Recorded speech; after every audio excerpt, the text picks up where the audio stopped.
Perjuangan sebelum tahun 1908 itu 1908 perjuangan masih bersifat kedaerahan.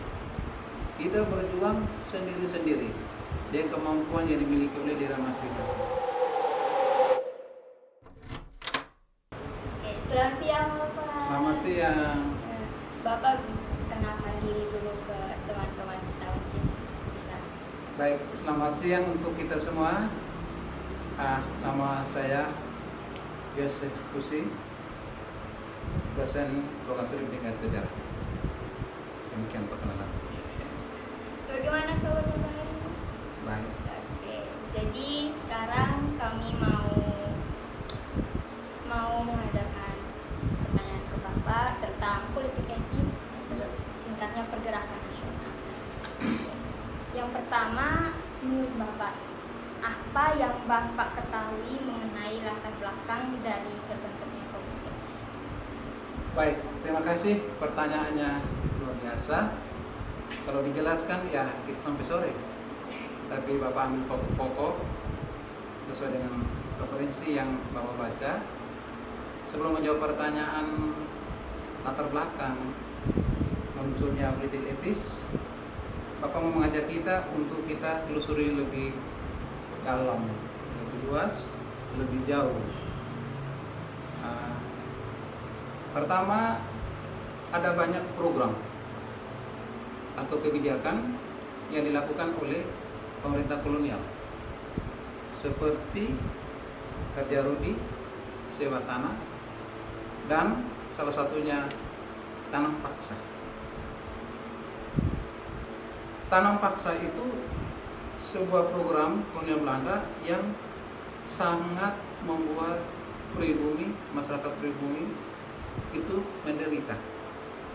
Karena penderitaan masyarakat pribumi atau orang Indonesia itu, maka muncullah protes atau rasa tidak puas dari sekelompok orang yang namanya kaum etis, sehingga muncullah istilah politik etis.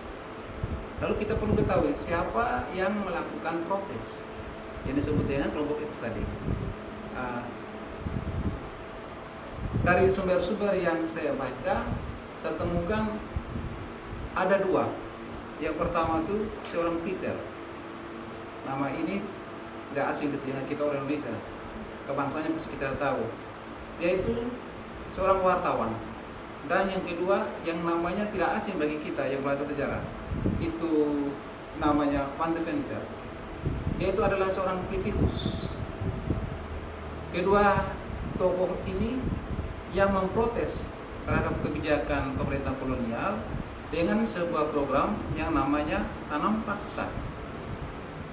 Tanam paksa. Siapa yang memaksa? Memaksa kepada siapa? Kan begitu. Politik tanam paksa itu adalah politik yang dijalankan oleh pemerintah kolonial terhadap warga pribumi.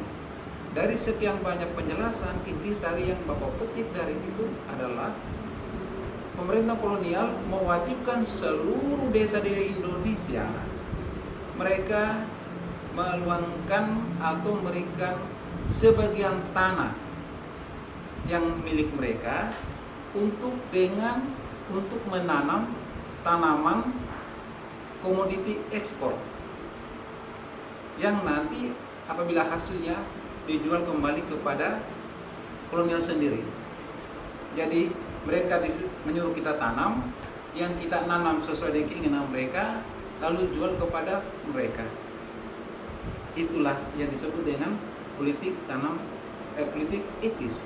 Jadi orang inilah yang memprotes. Mereka menamakan diri kelompok etis atau muncul kaum etis. Jadi mereka melihat secara etikanya tidak bagus ini. Etis lah. Jadi ini tidak bagus. Kalau gitu kita melakukan protes. Mereka protes terhadap pemerintah kolonial, dan itulah membuka mata, perhatian, pikiran daripada pemerintah kolonial untuk memperbaiki nasib kaum pribumi, karena mereka begitu menderita dengan program-program yang dijalankan itu. Masa kita punya kebun, tanam dulu mereka punya mau, jual kepada mereka, bisa-bisa harganya mereka yang menentukan. Apa kita memperoleh keuntungan dari itu? Pasti tidak ada. Ya, kita dijajah. Jadi itu. Lalu kemudian pertanyaannya tadi, apa latar belakangnya? Jelas, sistem tanam paksa itu dijalankan oleh pemerintah untuk mengambil atau mengeruk kekayaan warga Indonesia atau pribumi.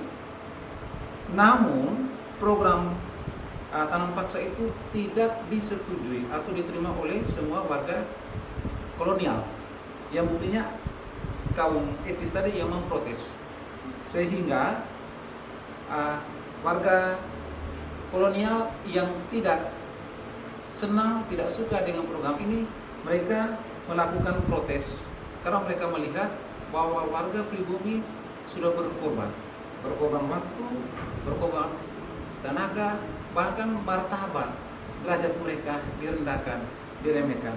Oleh karena itu ada tanggung jawab moral dari pemerintahan kolonial untuk memperhatikan nasib atau memperbaiki nasib warga pribumi. Jadi itulah terbelakangnya. Menurut Bapak nih, dari sekian banyak latar belakang yang terjadi, kenapa politik etis itu harus ada?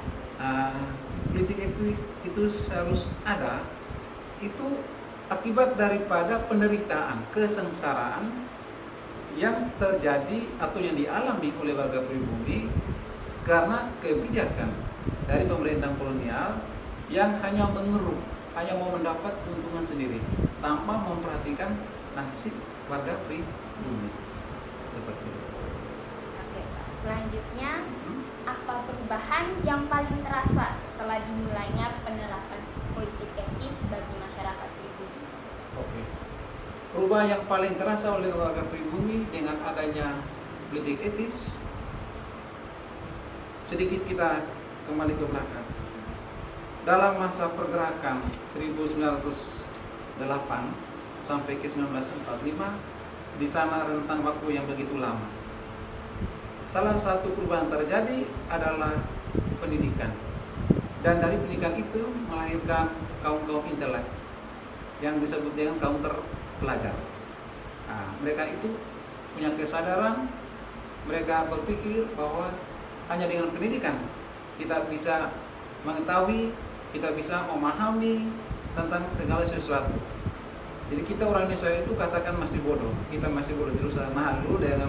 Dan itu bukan berarti kita sama sekali tidak tahu apa-apa, tapi kita hidup di alam penjajahan, ya kita ikuti saja.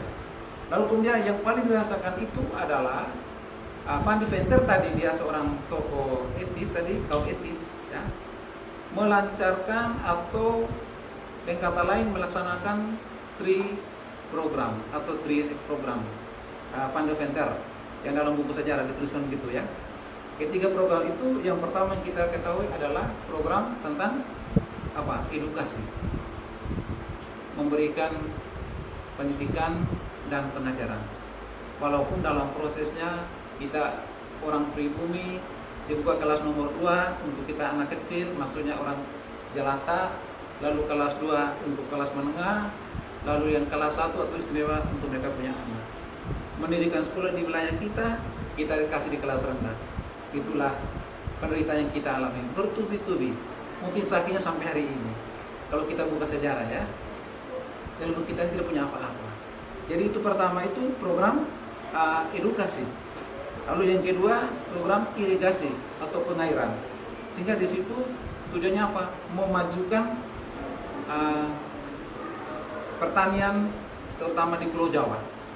Jadi mengalirkan air, tidak saja karena ceritanya Bapak bilang mengalirkan air, mungkin air yang dari kali dibuatkan saluran, lalu airnya dialirkan ke sawah-sawah. Aksesnya lebih dipermudah. Ya, sehingga lebih mudah. Lalu kalau kita telusuri terus untuk siapa? Berarti lebih banyaknya untuk mereka. Karena memang kita hidup dalam kepungan mereka, kita dicapkan oleh mereka, itu kami punya mau. Andai kata kita yang cantik kayak ini hidup di alam saat itu, Bapak tidak tahu. Bapak sebagai orang tua tidak bisa melihat penderitaan anak. Ya, syukurlah kita hidup di alam kemerdekaan. Ya. Jadi itu yang kedua. Lalu yang ketiga, dilakukan transmigrasi, perpindahan penduduk. Itu diatur sedemikian rupa. Sehingga mungkin sampai hari ini kita belajar dalam ilmu pengetahuan sosial ada istilahnya transmigrasi, urbanisasi, emigrasi, macam-macam. Tentu itu tujuannya untuk pemerataan pembangunan, karena mungkin ada wilayah yang masih luas, seperti kita wilayah Nusantara ini, yang sejauh Bapak baca buku, salah satu buku Bapak baca, yang ceritanya bahwa wilayah Indonesia dari Sabah sampai Merauke memiliki pulau-pulau besar dan kecil yang jumlahnya kurang lebih 13.677 pulau. Mungkin itu tidak tepat Bapak hafal atau tidak membacanya, tapi Bapak ingat pulau besar dan kecil seluruhnya seperti itu. Jadi itulah ketika pertanyaan tadi dilontarkan, apa yang paling terasa setelah dilancarkan politik etis itu? Setelah belajar politik etis, maka muncullah kesadaran. Maka Van de Venter yang tadi salah satu tokoh politik etis, dia memprogramkan itu sebagai bentuk protes. Kalau begitu menderita terus ini, ya supaya mereka tidak menderita ya kita buat programnya. Tapi di akhirnya apakah ini untuk kepentingan warga pribumi? 50-50 dulu. Ya kita telusuri terus dulu. Ya. Jadi itu menyangkut dengan perubahan yang dialami atau yang terjadi dengan adanya politik etis. Jadi dari sekian banyak perubahan yang ada, yang paling terasa irigasi dan transmigrasi.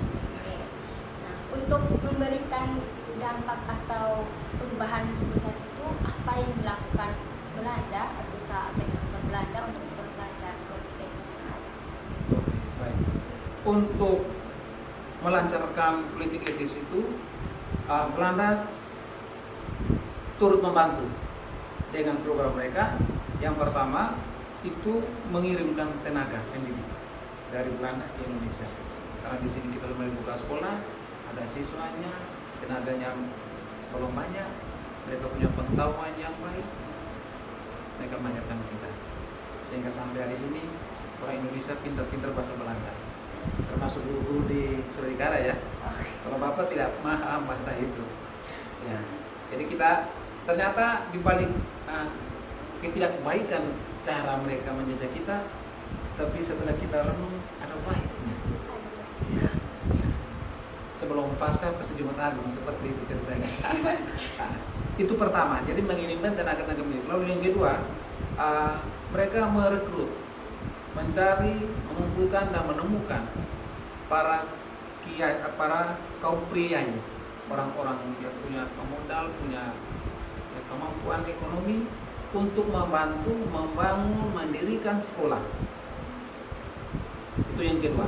Dan yang ketiga, pendidikan kita di Indonesia pribumi sudah mulai dibagi atau diklasifikasikan menjadi ada yang disebut dengan pendidikan umum, ada yang disebut dengan pendidikan kejuruan. Jadi itu beberapa jawaban dari Bapak. Jawaban pasti masih banyak, tapi untuk pertanyaan ini Bapak berikan jawaban sekitar itu. Politik etis, dampak positif atau negatifnya apa bagi masyarakat Indonesia pada saat ini dan juga sekarang? Baik, pertanyaannya bagus sekali. Kalau ada api, ada asap, ada pertanyaan pasti harus dijawab. Baik, jadi dampak daripada politik etis bagi pribumi, bagi bangsa Indonesia, hemat Bapak, ada dampak positif, ada dampak negatif. Kalau dampak positif itu bahwa warga pribumi memperoleh pendidikan,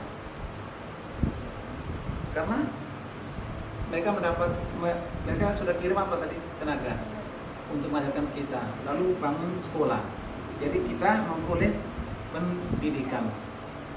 Lalu yang kedua, karena pendidikan itu butuh dana, barang yang berat tentu tidak bisa dipikul dengan tenaga manusia, maka dibutuhkan apa? Dibuka infrastruktur, buat jalan, buat jembatan. Misalnya Universitas Flores yang di Bukit ini, biar dari bawah tidak ada jalan, siapa mau pikul semen ke sini? Berarti dibuka dulu. Jadi itu hemat Bapak, hal-hal yang positif yang kita alami dengan politik etis. Lalu yang ketiga, karena dalam proses kerja dibutuhkan tenaga kerja, maka ada tenaga kerjanya yang membantu untuk pembangunan infrastruktur tadi.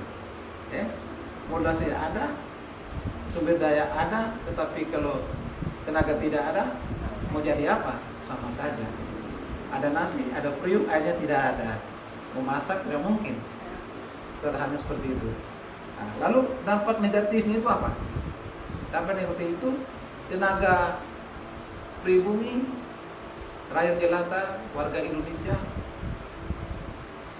itu dibelenggu, dijajah, mereka mengeksploitasi semua, mengambil hal-hal yang positif untuk keuntungan mereka sendiri. Sehingga apa yang terjadi? Terjadi kesenjangan antara kaya dan miskin, ya, yang priai dengan rakyat jelata. Lalu juga terjadi kesenjangan sosial. Dan yang berikutnya itu terjadi perbedaan antara ras dan golongan. Kita yang kulit hitam kayak Bapak tentu tidak disenangi oleh yang kulit putih. Ya, kita orang Indonesia tidak itu. Tapi itulah, kita hanya boleh bicara karena kita sudah mereka. Tapi andai kata kita mau begini pasti ditembak. Itu cerita masa lalu yang Bapak dengar. Jadi tidak boleh omong banyak. Perintah siap, laksanakan. Ya, kita hanya bisa gara-gara setelah merdeka. Tapi generasi kan kita harus bicara ini supaya bisa terjadi perubahan. Jadi itulah dampak positif dan dampak negatif dari politik etis yang dijalankan.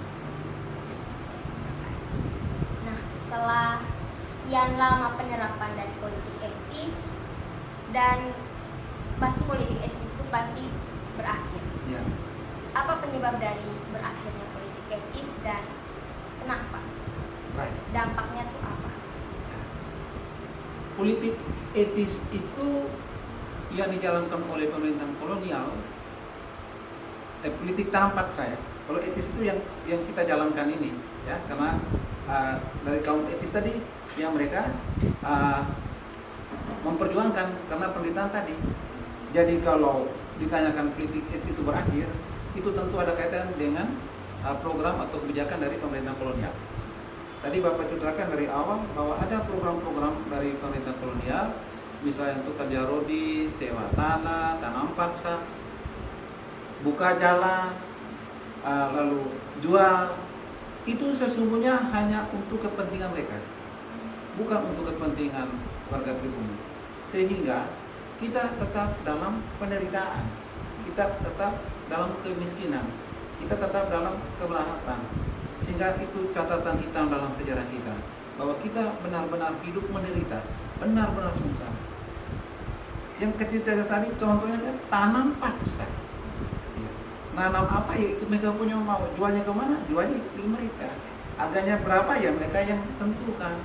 Kira-kira begitu ya. Jadi itulah program-program. Sehingga dengan adanya politik ini, Bapak berkesimpulan bahwa program ini hanya untuk kepentingan atau keuntungan pihak kolonial. Sedangkan warga bangsa, warga pribumi tetap dalam penderitaan, tetap dalam kemiskinan. Lalu akhir daripada politik itu apa? Ya Belanda mendapat keuntungan, kita tetap pada pihak yang rugi. Ya. Lalu apa yang harus kita buat? Kita harus berjuang. Kaum terpelajar, generasi muda ini, kalian harus lebih cerdas daripada kami orang tua. Dengan pikiran Anda, ya dengan cerita seperti ini, membangkitkan semangat patriotisme, semangat kepahlawanan. Bapak tadi mau pulang tapi ingat anak. Jadi di mana mental saya seorang ayah yang tidak setia pada janji. Jadi di situ. Jadi itu kira-kira yang jawaban Bapak berikan atas pertanyaan bagaimana politik itu berakhir. Kalau dia berakhir ya berakhir dengan kembali kepada pokok pembicaraan tadi. Kegiatannya atau programnya hanya untuk mereka, sedang kita tetap hidup dalam penderitaan. Ya. Mau maju juga tidak, mau juga tidak. Jadi seperti itu. Setelah dari politik etis, kita bergerak ke perjuangan bangsa Indonesia melawan kolonialisme tahun 1908. Karakteristik dari perjuangan saat itu apa saja, Pak?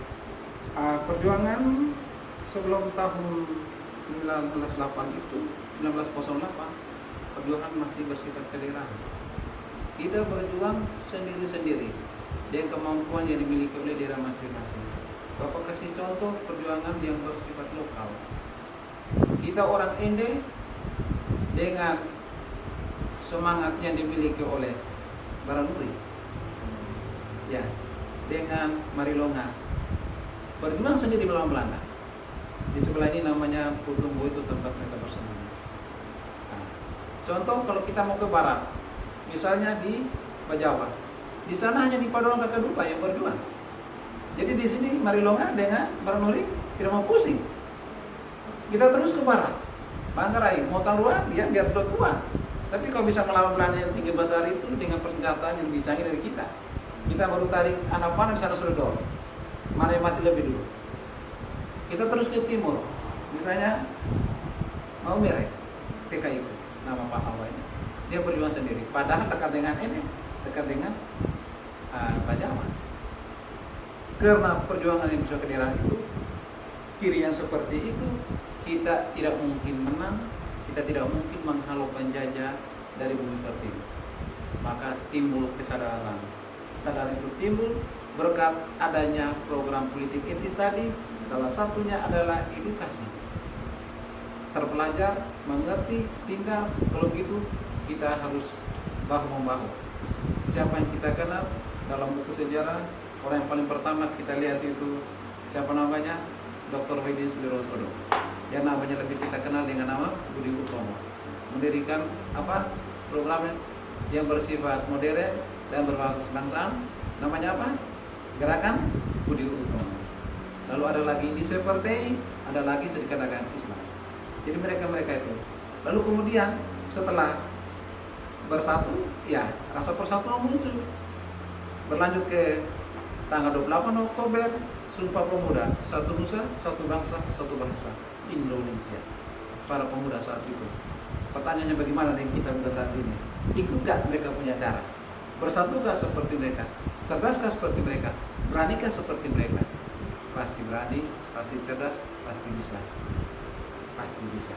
Jadi itu. Lalu yang memperjuangkan kemerdekaan ini dalam buku yang kita baca dari berbagai referensi kita miliki, tidak saja laki-laki atau kaum pria, tetapi juga para serikandi-serikandi. Siapa mereka yang kita kenal, yang kita ingat? Mungkin banyak sekali yang patut kita sebut. Raden Adi Kartini, Dewi Sartika. Raden Adi Kartini melakukan kongres wanita pertama tanggal 12 Desember 1912. Sehingga setiap tanggal 12 Desember warga bangsa, melalui pemerintah menetapkan Hari Ibu. Mungkin ada kaitan dengan peristiwa itu. Betul ya?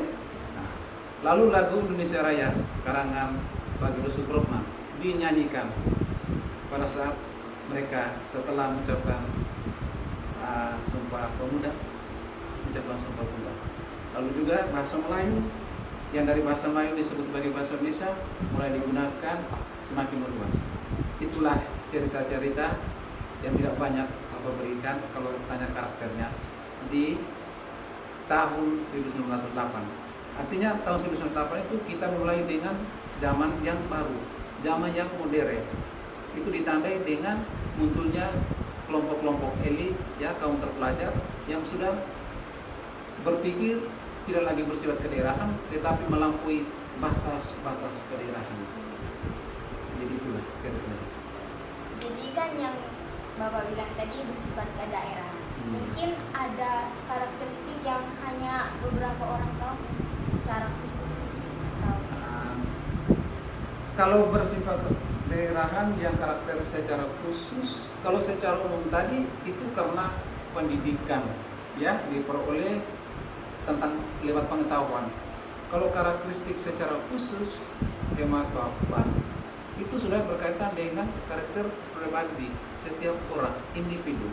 Bapak Yos dengan anak beda dan teman-teman juga berbeda. Yang Bapak maksudkan di sini seperti karakter saya. Karakter itu tamparan tabiat, ya, watak, sikap pribadi seseorang. Saya orangnya sangat mengerti, sangat memahami dengan kondisi orang lain. Nah, lalu kalau ada sesuatu, saya tidak tunggu perintah kerja. Nah, tetapi saya juga bisa malu. Perasaan saya yang malu ini ketika saya berkumpul dengan kalian yang berani ini, rasa malu saya hilang. Oh, ternyata saya harus seperti mereka. Itu menurut saya, ya kan? Ya, saya yang tidak tahu, saya yang bodoh, tapi karena saya ikut kamu yang rajin baca, akhirnya saya juga jadi tahu. Ini karakter pribadi saya. Jadi kalau ditanyakan ada karakter khusus, ya, karakter itu melekat pada pribadi setiap orang. Itu bisa muncul apabila ibaratnya ada faktor eksternal, faktor luar yang mempengaruhi pribadi saya. Contoh, saya bergaul dengan sesama saya. Saya tidak tahu apa-apa, tapi ketika saya bergaul, bisa. Yang tadi yang dikatakan pikul senjata mungkin juga penakut, tapi karena lihat yang lain sudah maju, dia ikut maju. Akhirnya dia yang takut jadi pemberani. Mungkin seperti itu. Ya. Jadi karakteristik khususnya itu dari pribadi masing-masing. Dari pribadi. Ya. Tinggal diolah, muncul karena ada faktor dari luar. Dia berani atau tidak, ya. Walaupun dia berani, kalau jadi takut tidak jadi pemberani tuh. Ya. Nah, itu seperti itu. Oke. Setelah 1908, apa karakteristik perjuangan pada saat itu? Dari sifat kedaerahan menjadi modern, wawasan kebangsaan, rasa persatuan kesatuan muncul, ya, sehingga yang tadi menjajah kita, mereka dapat kita halau. Kembalilah kamu ke negerimu, di sini tempat kami. Kenapa? Karena kita sudah memiliki rasa persatuan. Seperti tadi Bapak bilang, kita orang Ende, kekuatan Marilongan dan Baranuri tidak mampu melawan Belanda. Mereka datang dengan kapal, baru di tengah laut sudah dorong ke sini. Mati kita. Ya, itu kan daerah tadi. Tapi kalau sudah rasa persatuan, mau mati, mati. Mati bersama. Lebih baik mati daripada dijajah. Itu prinsip. Daripada jajah yang menderita, lah masa mati. Itu prinsip. Daripada saya difitnah, ya saya lawan. Daripada saya disakiti terus, ya saya menyakiti kamu juga. Ya, kita bentrok di sini.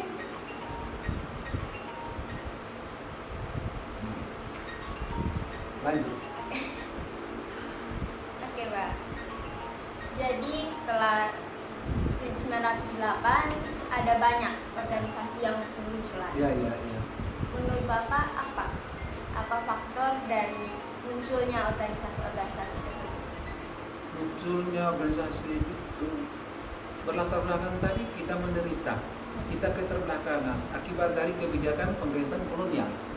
Lalu karena penderitaan kita yang berkepanjangan, kita hidup dalam hukuman mereka, kita hidup dalam aturan mereka, maka kaum terpelajar ini lewat pendidikannya yang bisa memikirkan, kita harus merubah cara kita harus berpikir hal yang lebih besar. Kalau kita tetap bersifat kedaerahan, kita tidak akan maju. Berarti di sini kuncinya adalah pendidikan. Rasa berani, iya, melekat pada diri. Tapi pendidikan itu penting. Dia kata jalan sukses menuju hari esok.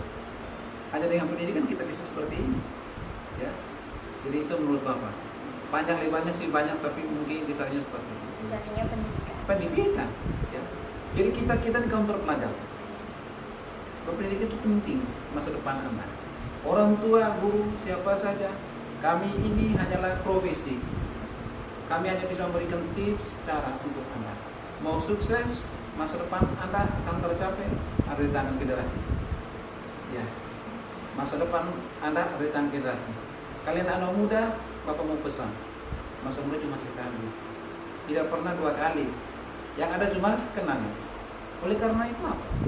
Manfaatkan masa mudamu ini dengan sebaik mungkin. Bukan berarti melakukan tindakan-tindakan yang merugikan diri Anda sendiri, tetapi melakukan dengan hal-hal yang positif agar masa mudamu dikenang ketika Anda setelah tidak lagi jadi muda. Tidak mungkin berputar kembali seperti jarum jam. Sudah tua ya kembali hanya kenangan pada masa muda. Seperti itu. Jadi tadi organisasinya sudah terbentuk. Ya. Organisasinya terbentuk seiring berjalannya waktu. Apakah organisasi itu memberikan dampak hanya sekejap hanya pada saat itu saja, atau berkepanjangan hingga sekarang? Ya, sekarang ini terus berlanjut. Kalau macam tadi kita ceritakan dalam peristiwa peperangan, rasa nasionalisme bersatu. karena kemampuannya kaum terpelajar, muncul para pemimpin. Setiap kelompok ada pemimpin. Ketika maju di medan pertempuran atau maju ke medan katakan lebih dulu, ketika pemimpin mati, berarti pemimpin lain pasti maju. Berarti rasa keberanian itu muncul karena ada kebersamaan, dan itu karena memiliki kesepahaman yang sama, bahwa inilah tanggung jawab kita bersama. Jadi mati satu tumbuh 1000, atau tumbuh bilang berganti, kata satu cari yang lain. Jadi akhirnya nyambung terus kan. Begitu. Nah. Oke, jadi pertanyaannya sudah selesai. Terima kasih Bapak waktunya telah memberikan kami edukasi sebanyak ini hingga sekarang. Oke, kami undang Bapak tadi karena Bapak pasti memiliki pengetahuan lebih tentang sejarah. Jadi kami ajak Bapak untuk berdiskusi. Sebetulnya tidak banyak juga, karena prosesnya proses belajar, dan kami lahir lebih dulu, belajar lebih dulu, banyak buku yang kami belajar dan belajar terus. Semakin banyak yang kita baca, semakin banyak yang kita tidak tahu. Semakin banyak kita tidak tahu, semakin banyak kita mencari tahu. Semakin banyak kita mencari tahu, semakin banyak kita tidak tahu apa-apa. Nanti kita harus belajar terus. Tidak ada orang paling pintar, tidak ada orang paling tahu. Yang penting kita punya sikap ingin tahu banyak. Berarti dengan caranya belajar. Buku adalah jendela dunia. Semua yang orang tua berikan itu adalah media untuk kita belajar. Jadi ini motivasi dari Bapak. Kalian adalah generasi muda, pemimpin Republik di hari esok. Karena kami harus berikan tongkat estafet kepada kalian generasi muda. Setuju ya? Siap terima ya? Siap. Oke Pak, terima kasih.